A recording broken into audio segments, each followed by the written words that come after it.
Welcome back everybody, I'm Jaran Gabby, your host, and today going to react to a video called Stargate, how this 90s masterpiece took us on a journey beyond the stars and changed sci-fi forever. Now for new updates and content, you can visit the links in the description down below, and let's get started. Enjoy.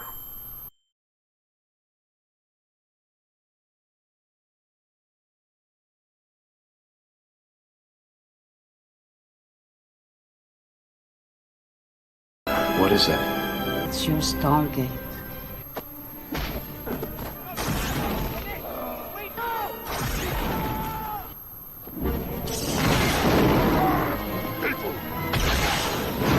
The gate powers up, ancient symbols lock into place, and suddenly, a rushing vortex of what appears to be water erupts from the circular device. A portal to another world opens before our eyes. This iconic moment from 1994's Stargate perfectly captures the film's unique appeal.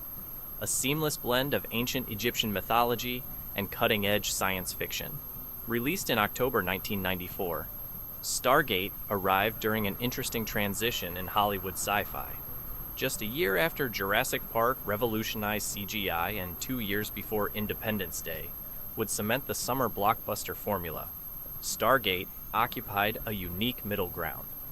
With a substantial $55 million budget and eventually grossing nearly $200 million worldwide, the film proved commercially successful despite receiving mixed reviews from critics.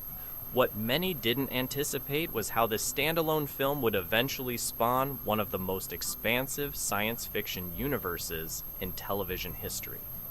But before diving into its impressive legacy, we need to understand what made the original film so captivating.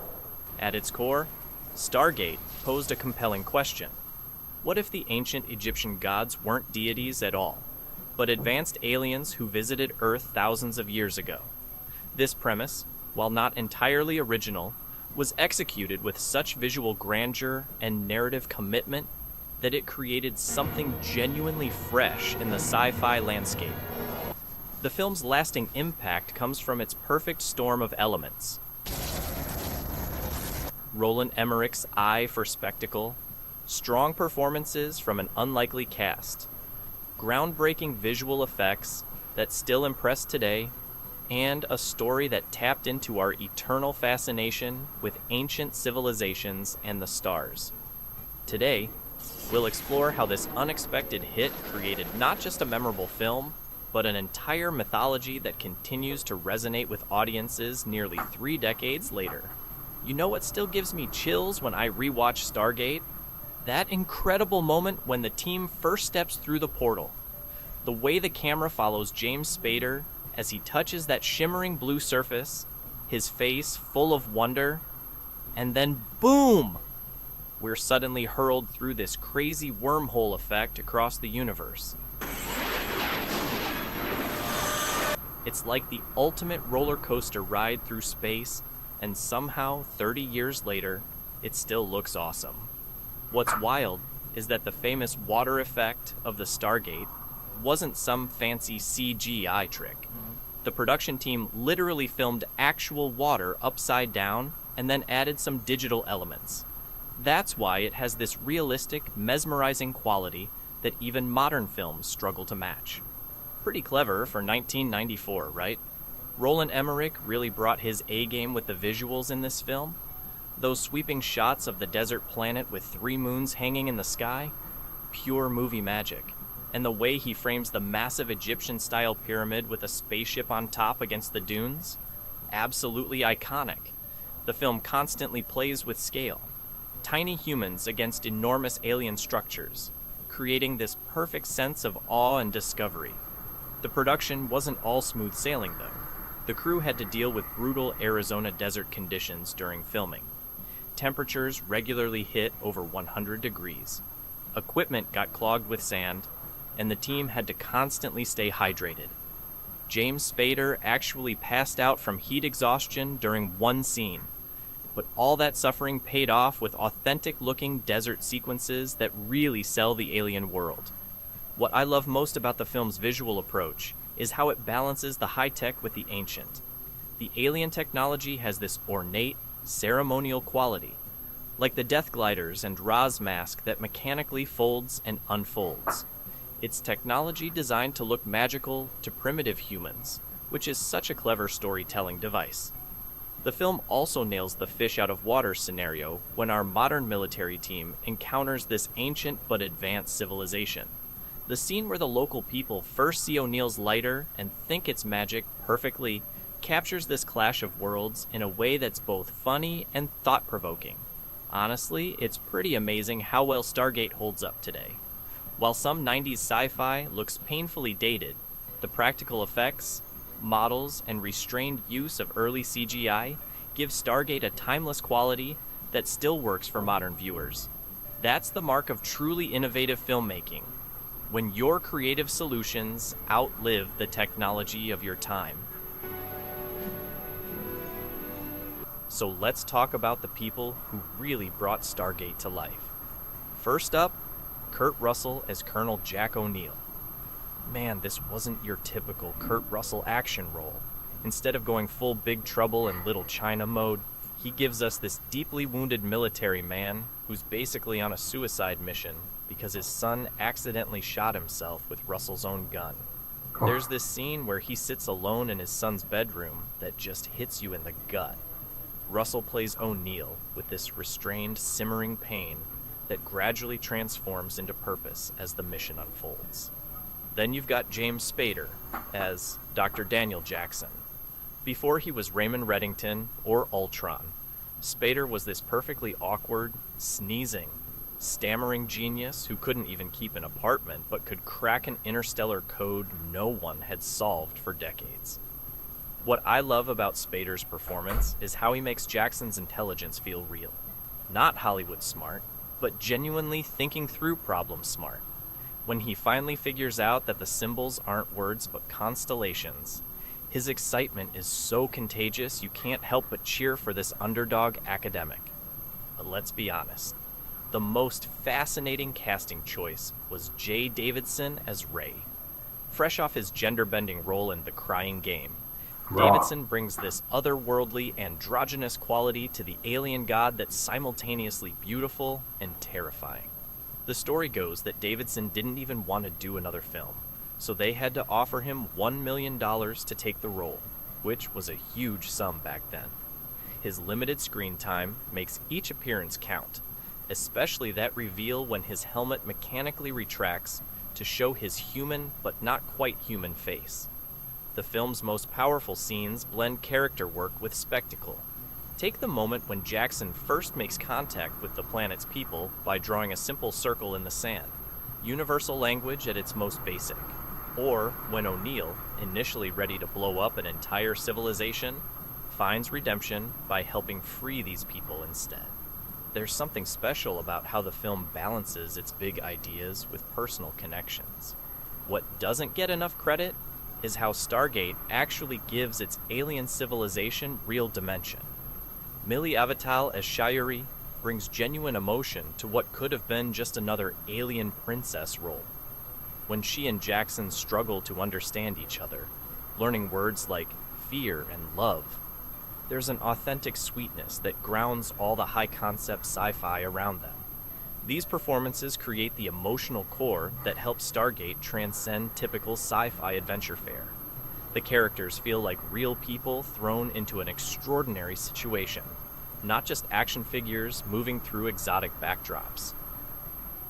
And that human element is exactly why so many fans connected deeply enough with this world to support multiple TV series for years to come. Stargate Atlantis is my It's kind of funny to favorite. look back at how critics absolutely roasted Stargate when it first came out. Roger Ebert gave it 1 out of 4 stars. I hate him. He basically called it a conventional mummy movie with fancy special effects. Most reviewers just saw it as a big, dumb sci-fi action flick. But here's the thing. Audiences didn't care what critics thought. They showed up in droves, making the film a surprise box office hit. What's really interesting is how Stargate evolved after its theater run. The home video market gave it a second life, and that's when something unexpected happened. Instead of fading away, like most mid-90s action films, Stargate kept finding new fans. The film actually exists in a bunch of different versions. The theatrical cut runs about 121 minutes, but there's also a director's cut and an ultimate edition with extra scenes that add more depth to the characters and story. Each version has its defenders, but the longer cuts definitely help flesh out the mythology.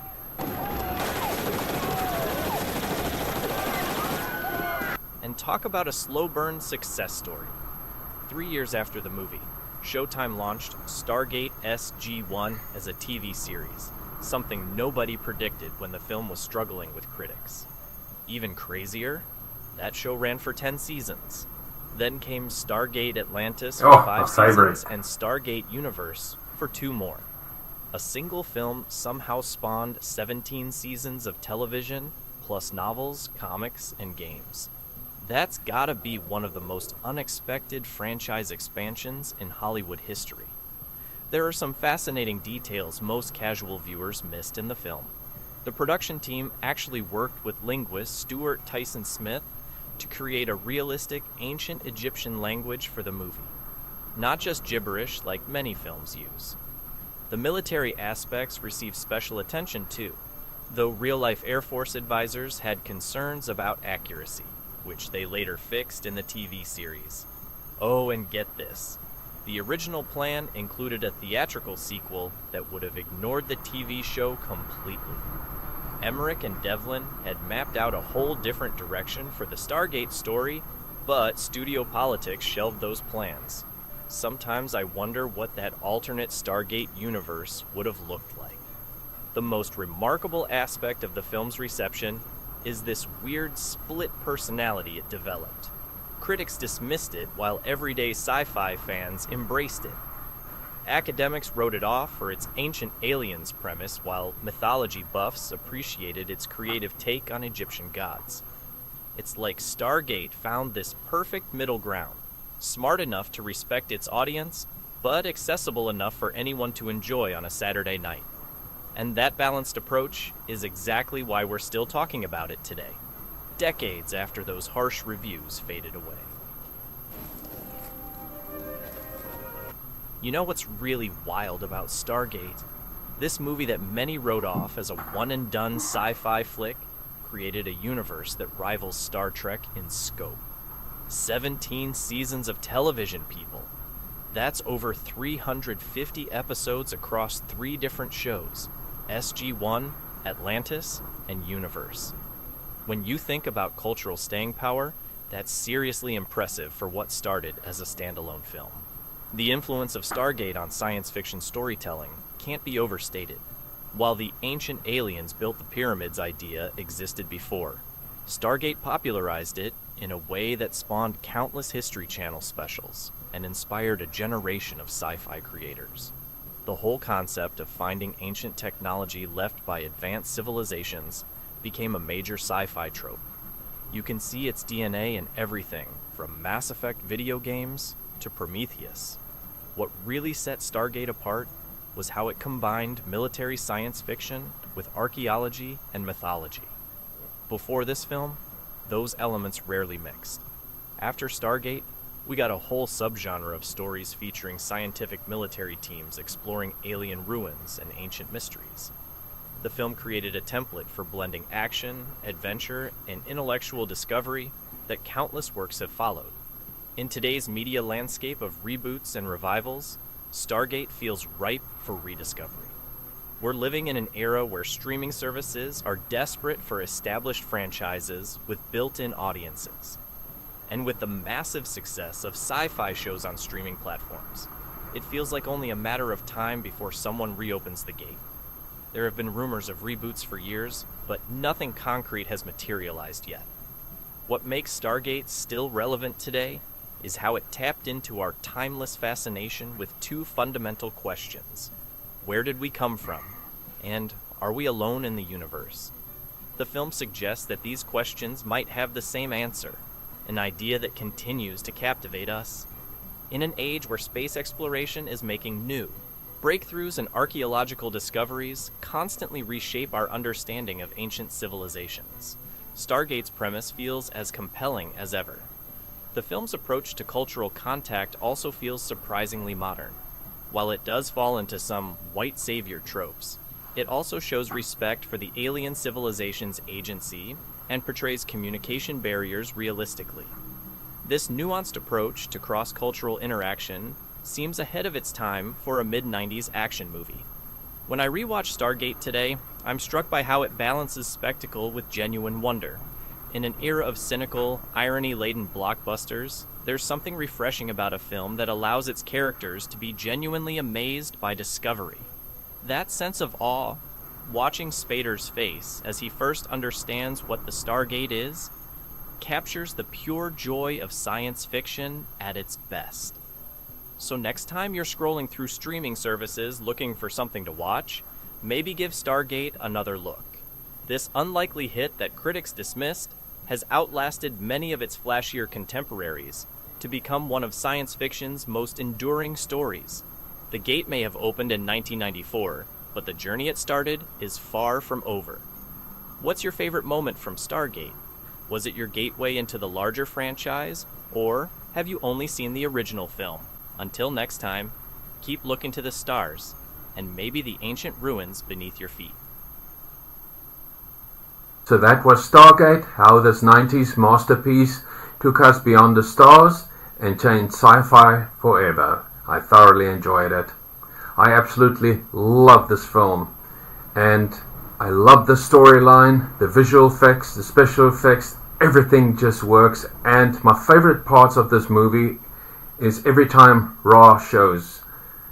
I mean, he is an absolute nightmare. We are introduced to the other characters like Colonel Jack O'Neill, Dr. Daniel Jackson, everybody at Stargate Command, and people on Abydos. And I tell you, there are humorous moments and there are very terrifying moments, but another favorite of mine is when those two soldiers of Ra comes to take out all the team members of Colonel Jack O'Neill in the pyramid. Yeah, that was terrifying. And also, when we see Ra before he takes human form, he looks like the Asgard from Stargate SG-1. So, he was dying and he took the human form. And when I realized it after watching SG-1, I couldn't believe it. But you learn something new every day. Stargate Atlantis is my favorite TV series out of the entire franchise. I absolutely love it. Don't get me wrong, Stargate SG-1 is fantastic, but for me, it is Stargate Atlantis. And a word of wisdom for today. Never underestimate Stargate. Give it a go. You'll absolutely enjoy it. Have a blessed day further, and I'll see you next time. Goodbye.